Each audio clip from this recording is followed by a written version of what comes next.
નમસ્કાર, આપ જોઈ રહ્યા છો સ્પાર્ક ટુડે ન્યૂઝ। બોડેલીના મોડાસર ખાતે કોંગ્રેસ કાર્યકરો દ્વારા બંધ બ્રિજને શરૂ કરવા અને મોટા ખાડા અંગે રસ્તા રોકો આંદોલન કરવામાં આવ્યું છે। આ આંદોલન દરમિયાન કોંગ્રેસ કાર્યકરોની પોલીસે અટકાયત કરી છે।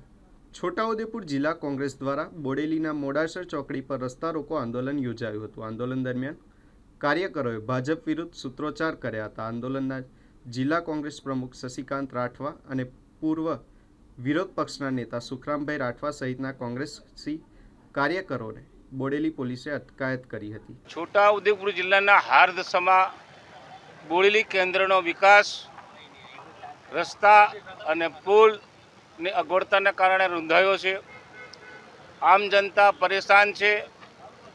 છોકરાઓ કોલેજ સુધી જઈ શકતા નથી, બાળકો શાળા સુધી જઈ શકતા નથી, વેપારીઓને માલ સામાન મંગાવવાની તકલીફ થઈ રહી છે। સરકાર પોતે પુલનું ટેસ્ટિંગ કરાવ્યા પછી એનો રિપોર્ટ આવી ગયો છે ત્યારે હલકા વાહનોને અંદર જવા દેવા માટેની છૂટછાટ આપવી જોઈએ, તે આપતા નથી। મેરિયાનો પુલ અને મેરિયા પુલમાં પણ ખેડૂતો પોતાનો કાચો માલ, કેળા અને વગેરે અલગ અલગ જાત શાકભાજી બોડેલી સુધી લાવવા માટે તકલીફ થઈ રહી છે। આ પુલ પણ સારો કન્ડિશનમાં છે એમ કહી શકાય, તો એને જે કંઈ કરવાનું થાય તે કરી કલેક્ટરશ્રીએ જાહેરનામું બહાર પાડીને હલકા વાહનો જઈ શકે એવી સગવડતા કરવી જોઈએ। ઘણા દિવસથી પત્રકાર મિત્રો પણ બૂમો પાડે છે, અધિકારીઓ બૂમો પાડે છે, પણ ઝાઝા વરસાદને કારણે જે કંઈ પૂરણ કરવામાં આવે છે નીકળી જાય છે। એને બદલે પાકું પૂરણ થાય એવી અમારી બધાની માંગ છે।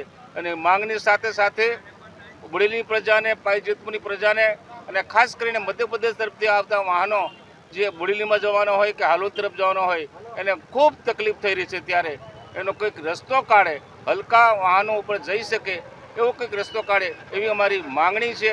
અને આ ખાડા જે પડેલા છે એ ખાડા પડેલા ભરવા માટે એ સ્ટેટ પીડબ્લ્યુ હોય કે નેશનલ હાઈવેવાળા હોય એ જલ્દી પૂરા કરે। નેશનલ હાઈવેવાળા પકડવા જઈએ છે ત્યારે એમ કહે છે કે રાજપીપળા ઓફિસ છે, અહીંયા પૂછીએ ત્યારે કે મારે તો કુકણાથી ઉપર લાગે। આ અધિકારીઓ કોઈ બંધાતા નથી। નેશનલ હાઈવે બન્યા પછી આનું જે સમારકામ, રિપેરિંગ કામ જે થવું જોઈએ એ તંત્ર ઊંચા હાથ કરી દે છે।